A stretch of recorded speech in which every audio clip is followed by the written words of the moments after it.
परिवर्तन का संकल्प लेकर राजस्थान के सभी 200 विधानसभाओं में राजस्थान के चारों कोनों से निकली 4 यात्राओं में से एक जो आज इस बर की ऐतिहासिक धरती पर पहुंची है, और उस यात्रा में हम सब सौभाग्यशाली हैं कि हमें महाराष्ट्र के पूर्व मुख्यमंत्री और वर्तमान में महाराष्ट्र को माननीय मोदी जी की प्रेरणा से डबल इंजन की सरकार चलाते हुए महाराष्ट्र को विकसित और देश के विकास का इंजन बनाने के लिए, देश में डबल इंजन की सरकार सब जगह जो बनाते हैं, महाराष्ट्र में तो अकेले में डबल इंजन की सरकार है।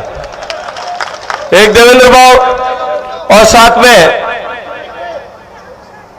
शिंदे जी, ये डबल इंजन की सरकार के एक बड़े इंजन आज हम सब लोगों के बीच में आए। मैं बर के लोगों की तरफ से, भारतीय जनता पार्टी के कार्यकर्ताओं की ओर से, स्थानीय विधायक श्री अविनाश जी की ओर से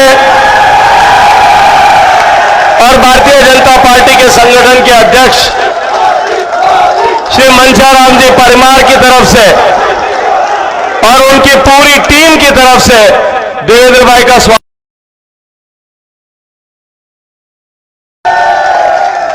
मंच पर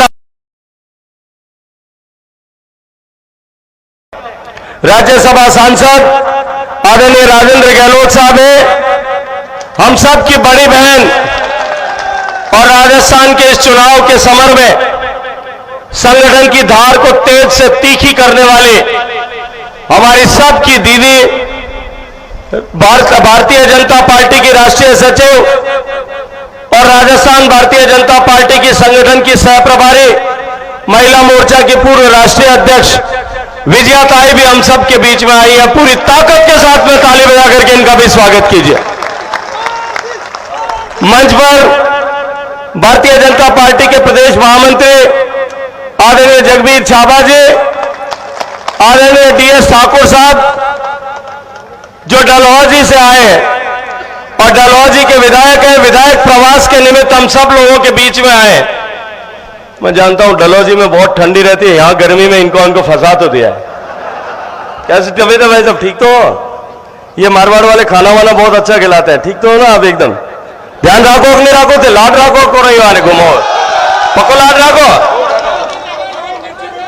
मंच पर उपस्थित जालोर के विधायक आदरणीय जोगेश्वर जी, आदरणीय सांवला राम जी, आदरणीय महेंद्र जी कुमावत, आदरणीय ठाकुर साहब पुष्पेंद्र सिंह जी, आदरणीय प्रताप सिंह साहब, आदरणीय मदन राठौर साहब, श्रद्धेय बाप जी, पूर्व सांसद और हम सब के नेता मेरे बड़े भाई आदरणीय पुष्प जैन जी, आदरणीय मंचाराम जी, आदरणीय रायपुर कौर साहब और इस सभा में उपस्थित भारतीय जनता पार्टी के सभी दायित्ववान कार्यकर्ता, सभी जनप्रतिनिधिगण, सारे पार्षद, सारे सरपंच, भारतीय जनता पार्टी के सारे दायित्ववान कार्यकर्ता और इस बड़ी संख्या में, हजारों की संख्या में आज बर की इस ऐतिहासिक धरती पर परिवर्तन के संकल्प को सिद्ध करने के लिए आए हुए मेरे सारे पिता तुल्य बुजुर्ग, इतनी रात को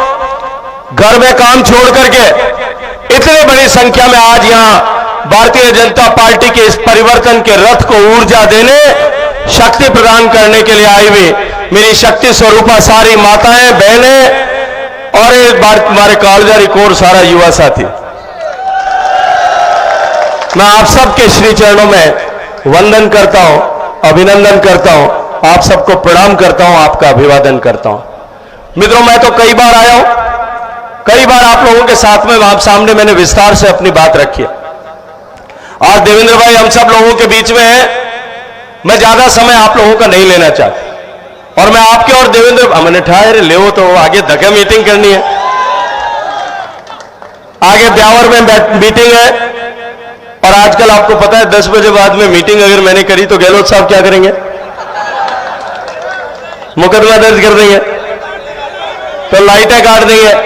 लाइटा तो आप जनरेटर लगा दे, होच मत करो थे। और लाइट वैसे भी उनकी थोड़े दिन में बत्ती बंद होने वाली है। होने वाली है कि नहीं होने वाली है? जो हमको बिजली नहीं देता उसको सरकार में रहने का अधिकार है क्या? जिसने किसान का कर्जा माफ नहीं किया उसको सरकार में रहने का अधिकार है क्या? जिसने युवाओं को बेरोजगारी भत्ता नहीं दिया उसको सरकार में रहने का अधिकार है क्या? जिसने युवाओं के पेपर लीक कराए उसको सरकार में रहने का अधिकार है क्या? जो मेरी माताओं बहनों की सुरक्षा नहीं कर सकता और राजस्थान में 2 लाख रेप हो जाते हैं ऐसे आदमी को सरकार में रहने का अधिकार है क्या? जो राजस्थान में कानून का राज स्थापित नहीं कर सकता उसको सरकार में रहना चाहिए क्या? जो राजस्थान में माफिया पनपाता है उसको सरकार में रहना चाहिएगा? जो बजरी माफिया को कंट्रोल नहीं कर सकता उसको सरकार में रहना चाहिएगा? जो दारू माफिया को कंट्रोल नहीं कर सकता उसको सरकार में रहना चाहिएगा? जो मंदिरों की सुरक्षा नहीं कर सकता उसको सरकार में रहना चाहिए क्या?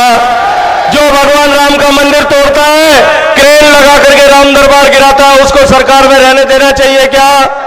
जो शिव जी का मंदिर तोड़ता है उसको सरकार में रहने देना चाहिए क्या? जो इस राजस्थान को बर्बाद करते उसको सरकार में रहने देना चाहिए क्या?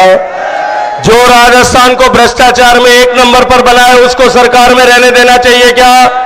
जो बेरोजगारी में राजस्थान को 1 नंबर बनाए, पीछे वाले बताओ, उसको सरकार में रहने देना चाहिए क्या? जो राजस्थान को महंगाई में 1 नंबर बनाए उसको सरकार में रहने देना चाहिए क्या? जिसके राज्य में सबसे महंगा पेट्रोल डीजल बिके उसको सरकार में रहने देना चाहिए क्या? उखाड़ करके फेंकना चाहिए कि नहीं फेंकना चाहिए? कौन फेंकेगा? कौन फेंकेगा? ताकत से बोलो, कौन फेंकेगा? जो सनातन का अपमान करता है उसको रहने देना चाहिए क्या? जिसने राम का अपमान किया उसको हम रहने दे सकते हैं क्या? और जो ये कहता है कांग्रेस पार्टी के राष्ट्रीय अध्यक्ष खड़गे साहब कहते हैं मोदी जीत गया तो हिंदुस्तान में सनातन की ताकत बढ़ जाएगी इसलिए मोदी को हराना है। हम मोदी को हारने देंगे क्या? हम मोदी को हारने देंगे क्या? हमारे पूर्वजों ने अपने माथे दे दे करके इस सनातन धर्म को जिंदा रखा था। हमारे पूर्वजों ने अपने पुरुषार्थ के दम पर, अपने भुजाओं के दम पर सारे भारत की तरफ उठने वाले हर आंधी को मोड़ करके रख दिया था।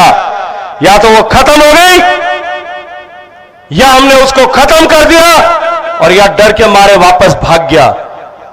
अब की बार सनातन के ऊपर उठने वाली हर उंगली को हम मोड़ नहीं देंगे क्या?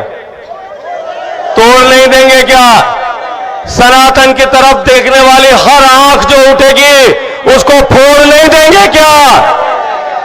तो आज ये संदेश देने के लिए कि इन सब के लिए, इनको जवाब देने के लिए, भाई अपन बडेरा टाइम में तो लड़ाई होती है, तलवार चाहिए, बालो चाहिए, घोड़ो चाहिए, ढाल चाहिए, जिरे बख्तर चाहिए। हमें लड़ाई वे देने तो की नहीं चाहिए, कोरो वोट देना पड़े, एक टप देने के जाए और एक हक रो वोट देवे तो कहीं फर्क पड़े? एक हक रो वोट देवे, एक सही जगह पर वोट देवे तो कहीं फर्क पड़े? एक सही जगह वोट दिया आपने मोदी को, देश में 12 करोड़ शौचालय बने। एक सही जगह आपने वोट दिया, 4 करोड़ गरीबों के घर बन गए। एक सही जगह वोट दिया, 50 करोड़ बैंक खाते खुल गए। एक सही जगह वोट दिया, 11 करोड़ महिलाओं के घर में गैस का चूल्हा आ गया। एक सही जगह वोट दिया, आज हिंदुस्तान की ताकत पूरी दुनिया मानने लग गई। एक सही जगह वोट दिया, सर्जिकल स्ट्राइक हुई। एक सही जगह वोट दिया, एयर स्ट्राइक हुई। एक सही जगह वोट दिया तो 24 घंटे में पाकिस्तान ने डर करके अभिनंदन को वापस भेजा था कि नहीं भेजा था? आपके एक सही वोट में कितनी ताकत है आपको समझ में आई? एक सही जगह वोट दिया, हिंदुस्तान मंगल ग्रह पे पहुंच गया। एक सही जगह वोट दिया, हिंदुस्तान चांद पर पहुंच गया। एक सही जगह वोट दिया, हम सूरज की गर्मी को नापने के लिए आदित्य मिशन लेकर के वहां अंतरिक्ष की तरफ उड़ान कर चुके हैं। आपने एक सही जगह वोट दिया, भगवान राम का मंदिर बना। एक सही जगह वोट दिया, 370 हटी।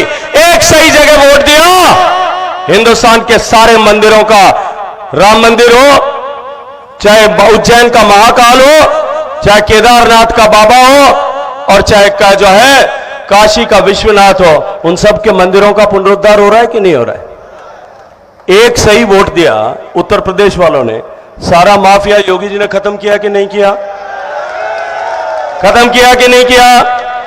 तो हमको भी यहां राजस्थान में खत्म करना है कि नहीं करना है? उस पर यह परिवर्तन करना पड़ेगा।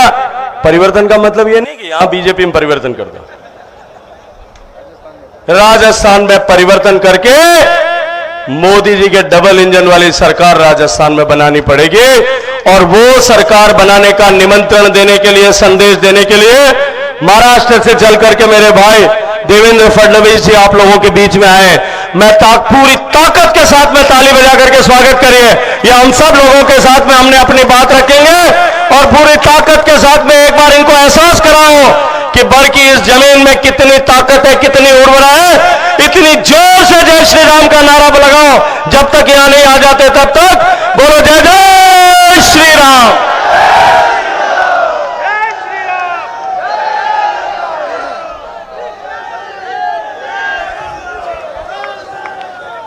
बोल सियापति रामचंद्र की, पवन सुत हनुमान की, उमापति महादेव की। बोलो जी भाई सब संतन की, सनातन हिंदू धर्म की, गौ माता की, भारत माता की, भारत माता की, भारत माता की। दम है।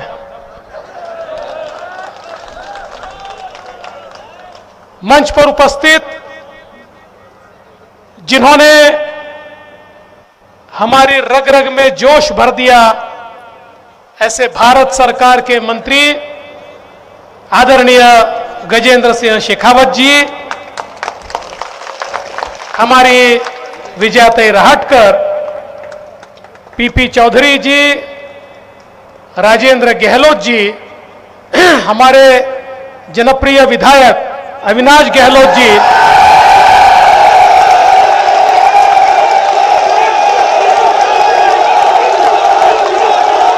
पुष्प जैन जी, जगवीर छाबरा जी, टीएस ठाकुर जी,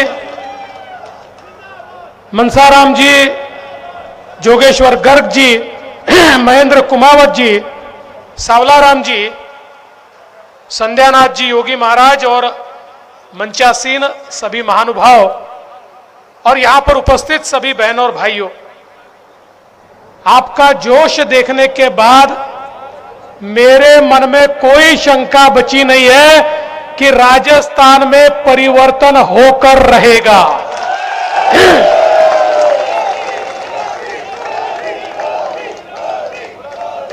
जहां तक मेरी नजर जाती है मुझे लोग ही लोग दिख रहे हैं और सबके चेहरे पर एक ही बात नजर आती है, हम मोदी जी के साथ हैं और राजस्थान में परिवर्तन करके रहेंगे।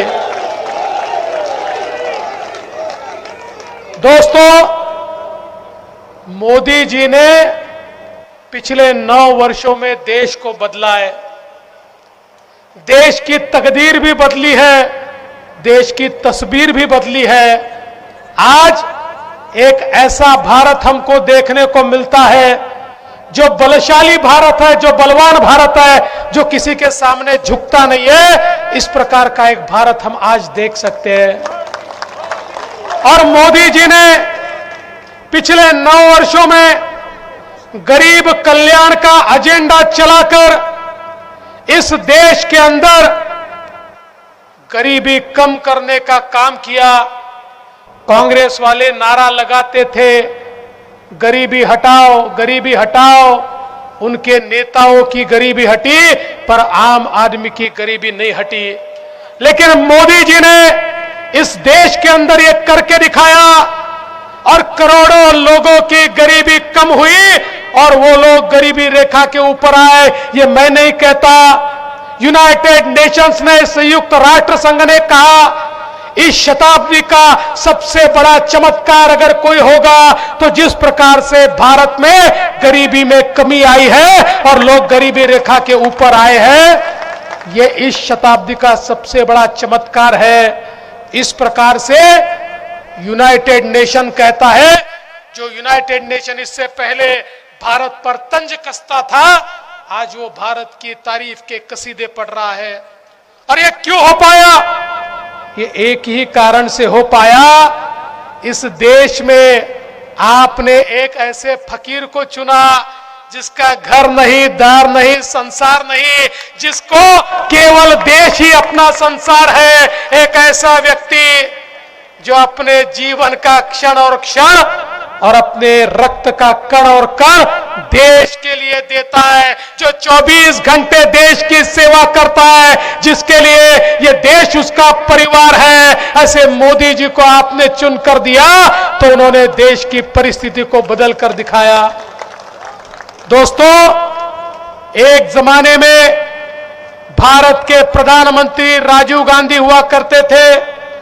राजीव जी कहते थे, मैं दिल्ली से 1 रुपया भेजता हूं तो अंतिम आदमी तक 15 पैसे पहुंचते हैं, 85 पैसे भ्रष्टाचार में व्यवस्था खा जाती है। यह कांग्रेस की भ्रष्टाचारी व्यवस्था थी। मोदी जी प्रधानमंत्री बने तो मोदी जी ने कहा, न खाऊंगा न खाने दूंगा। और मोदी जी ने एक ऐसी व्यवस्था तैयार की, अब देखिए मोदी जी दिल्ली में बैठकर एक क्लिक दबाते हैं और पूरा अंतिम आदमी के, किसान के खाते में पैसा पहुंचता है, महिलाओं के खातों में पैसा पहुंचता है, मजदूरों के खातों में पैसा पहुंचता है। 1 रुपया अगर दिल्ली से चलता है तो पूरा 1 रुपया आपके खाते में जाता है। अब कोई एक नया पैसा आपका ले नहीं सकता। अब गरीबों के पैसों में न कोई दलाल है न कोई बिचौलिया है। अब गरीब का पैसा कोई लूट नहीं सकता। ऐसी व्यवस्था इस देश के अंदर मोदी जी ने तैयार की। और दोस्तों, इसके कारण देश में जिस प्रकार से मोदी जी ने भ्रष्टाचार पर प्रहार किया, देश की अर्थव्यवस्था बड़ी हुई। मोदी जी आए तो दुनिया में 11वें नंबर पर हम थे और अब दुनिया की 5वीं सबसे बड़ी अर्थव्यवस्था ये हमारे भारत की बनी है। और 2030 में दुनिया की 3री सबसे बड़ी अर्थव्यवस्था ये भारत की अर्थव्यवस्था बनेगी। दोस्तों, कुछ लोग पूछते हैं अर्थव्यवस्था बड़ी हो गई, हमको फायदा क्या है? वो जानते नहीं है। अरे अर्थव्यवस्था जब बड़ी होती है तो अवसर तैयार होते हैं। अर्थव्यवस्था जब बड़ी होती है तो रोजगार निर्माण होता है। अर्थव्यवस्था जब तैयार होती है तो हमारी सड़कें बनती है, हमारे यहाँ रेलवे बनती है, हमारे यहाँ पुलिया बनते हैं, हमारे यहाँ घर बनते हैं, घर में पीने का पानी आता है, हमारे यहाँ शौचालय बनते हैं। ये सारी चीजें इसलिए होती है कि लोगों के पास भी पैसा जाता है और सरकार की तिजोरी में भी पैसा आता है। और मोदी जी उस पैसे को गरीबों के लिए अपनी तिजोरी खोलकर उनके कल्याण का काम करते हैं। दोस्तों, ये जो आज मोदी जी ने देश को ऐसे मकाम पर पहुंचाया है कि एक समय जिस देश के अंदर ये परिस्थिति थी कि हम तेल खरीद सकेंगे कि नहीं, इतना भी पैसा हमारे पास नहीं था, आज वो देश पूरी दुनिया में 5वें नंबर पर चला गया। और जिन्होंने 250 साल तक हम पर राज किया, उस इंग्लैंड को भी अब हमने पीछे छोड़ दिया और उससे भी आगे हमारा भारत देश चला गया। दोस्तों, आज हम देख सकते हैं केवल हमारी अर्थव्यवस्था का विस्तार हुआ, केवल गरीब कल्याण का एजेंडा चला, ऐसा नहीं है। तो जैसे देश मजबूत होता है, देश की ताकत बढ़ती है, तो हमारे देश की ओर कोई टेढ़ी आंख उठाकर भी नहीं देख सकता। आप सबने टीवी पर देखा होगा, अरे ये मंजर भी हम लोगों ने सबने मिलकर देखा कि हमारे प्रधानमंत्री मोदी जी G20 के अध्यक्ष के रूप में आगे आगे चल रहे थे और दुनिया के सारे राष्ट्रपति और प्रधानमंत्री उनके पीछे चल रहे थे। आज दुनिया को नेतृत्व देने का काम मोदी जी कर रहे हैं। और भाई साहब ने बताया, ये बात सही है, अरे दुनिया के बड़े बड़े देश, अमेरिका जैसा देश, जापान जैसा देश, फ्रांस जैसा देश, जर्मनी जैसा देश, चांद के दक्षिण ध्रुव पर अभी तक अपना चंद्रयान नहीं उतार पाया था। उसको उतार पाने का पहला सम्मान किसी को मिलता है, मेरे भारत देश को मिलता है। ये मोदी जी ने करके दिखाया।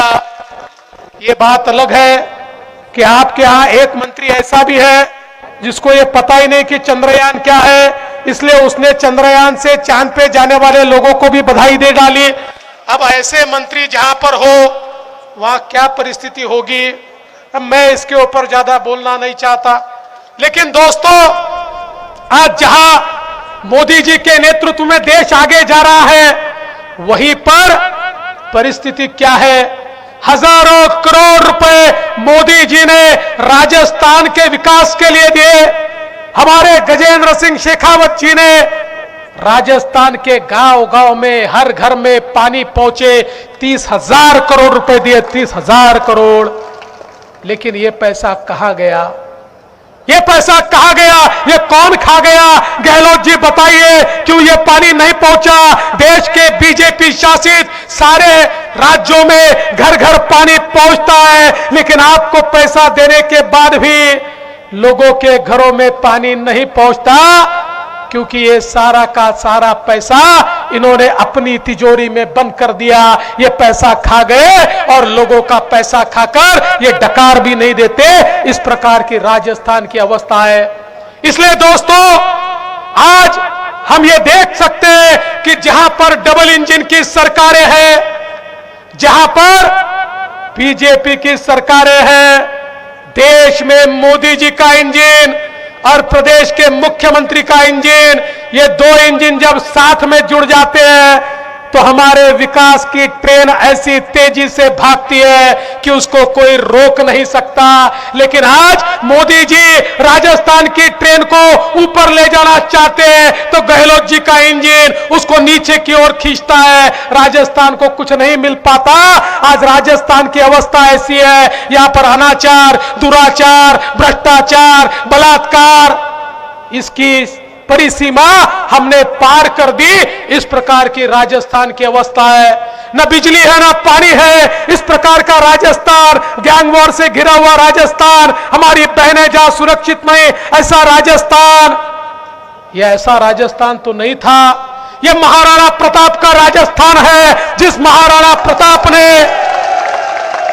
मुगलों के साथ एक ऐसी लड़ाई की जिस लड़ाई ने पूरे देश के अंदर एक जोश भरा। मैं तो छत्रपति शिवाजी महाराज के महाराष्ट्र से आता हूं। छत्रपति शिवाजी महाराज और महाराणा प्रताप, ये दो लोग ऐसे हैं जिन्होंने हमारे सनातन धर्म को, हमारे हिंदुत्व को जिंदा रखा। अरे नहीं होते तो आज हम अपने आप को सनातन और हिंदू नहीं कहलाते। यहां पर हिंदू हमको देखने को भी नहीं मिलते, लेकिन इन्होंने हमको, हमारी आन बान शान को यहां पर जिंदा रखने का काम किया। लेकिन बताइए, कांग्रेस पार्टी वोटों के लिए कितनी नीचे गिर गई। अब कांग्रेस के एक साथी स्टालिन कहते हैं ये सनातन धर्म, ये हिंदू धर्म, ये मलेरिया और डेंगू जैसा है, ये कोविड जैसा है, इसको समाप्त कर देना चाहिए। और हमारे कांग्रेस के अध्यक्ष खड़गे जी का बेटा प्रियंक खड़गे, जो वहां कर्नाटक में कांग्रेस का मंत्री है, वो भी कहता है सनातन धर्म को समाप्त कर देना चाहिए। और उसके साथ साथ फिर उत्तर प्रदेश में भी इनके साथी कहते हैं सनातन धर्म को समाप्त कर देना चाहिए। अरे वोट की राजनीति में ये इतने अंधे हो गए कि 10,000 साल की इस देश की परंपरा, इस देश की संस्कृति, इस देश के धर्म को वोटों के लालच के लिए ये समाप्त करने की बात करते हैं। मैं आपसे सवाल पूछना चाहता हूं, बताइए क्या सनातन धर्म समाप्त हो सकता है? क्या सनातन धर्म समाप्त हो सकता है? क्या किसी की औकात है सनातन को समाप्त करने की? क्या किसी की हिम्मत है सनातन को समाप्त करने की? अरे अगर औकात नहीं है तो जो सनातन को समाप्त करने की बात करते हैं उनकी औकात दिखाओ और उनकी कुर्सी खींचकर उनको उनके घर में बैठाओ। दोस्तों, ये चुनाव मामूली चुनाव नहीं है। देश को मोदी जी जिस प्रकार से आगे ले जा रहे हैं, अगले 5 साल में यह देश ऐसे कगार पर जाएगा, इस देश को कोई रोक नहीं पाएगा। इसलिए कुछ लोग प्रयास कर रहे हैं इसको रोकने का, लेकिन मोदी जी के साथ राजस्थान आगे बढ़ेगा कि नहीं, इसका फैसला हमको करना है। ये परिवर्तन की यात्रा, ये केवल सत्ता के परिवर्तन की यात्रा नहीं है। हमारे शेखावत जी परिवर्तन की यात्रा लेकर इसलिए नहीं निकले कि किसी को कुर्सी चाहिए, किसी को मुख्यमंत्री बनाना है, किसी को सत्ता चाहिए। हमें तो परिवर्तन करना है आम आदमी की जिंदगी में, हमें तो परिवर्तन करना है किसानों की जिंदगी में, हमें तो परिवर्तन करना है गरीबों की जिंदगी में, हमें तो परिवर्तन करना है युवाओं की जिंदगी में, हमें तो परिवर्तन करना है महिलाओं की जिंदगी में। और यह परिवर्तन कौन कर सकता है? यह केवल मोदी जी कर सकते हैं। और जो सरकार मोदी जी के साथ चलेगी वही सरकार परिवर्तन करेगी। इस परिवर्तन यात्रा के माध्यम से संकल्प कीजिए कि अब राजस्थान ये केवल मोदी जी के साथ चलेगा। बोलिए, मोदी जी के साथ चलेगा कि नहीं चलेगा? चलेगा कि नहीं चलेगा? राजस्थान किसके साथ चलेगा? किसके साथ? किसके साथ? तो आपने संकल्प कर लिया तो मैं ये मानता हूं कि राजस्थान में परिवर्तन होगा और भारतीय जनता पार्टी की सरकार आएगी। जय हिंद, जय भारत।